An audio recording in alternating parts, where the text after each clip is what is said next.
Alright, in this video segment, it's going to be a brief introduction to some beautiful looking hydrangea blossoms that I have harvested from my hydrangea bushes here in my backyard. And as you can see, I have three different colors that I grow.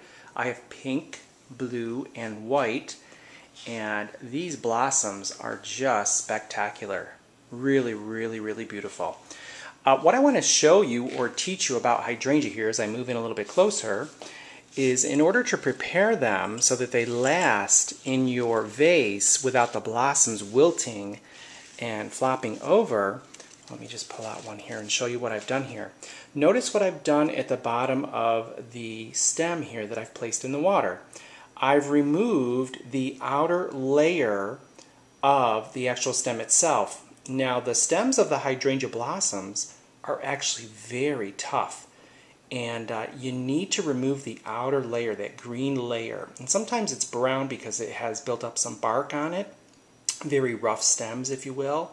They need to be sturdy because the blossoms can get very large. And of course the plant wants to hold the blossoms up for nature so that the butterflies and birds can do, and other insects can do the pollination. But anyhow, you want to remove the outer layer of the stem that's going to be placed in the water, revealing the inner core of that stem, and you can see it there. It's the white section of the stem. Now I just use my regular floral snips to do it, and what I do is I actually cut the edges of the stem and slowly peel it away from the white core. You do need to be careful as you get closer to the white core because it is much more tender and susceptible to breaking if you pull too hard, or it'll actually cut very easily with your floral snips. But that's the tip and trick of the day as it relates to beautiful hydrangea blossoms. And when you prepare them properly like that, these blossoms will last a very long time. In fact, these, I would not be surprised if these last me much longer than a week, as long as I properly change the water to minimize bacteria growth.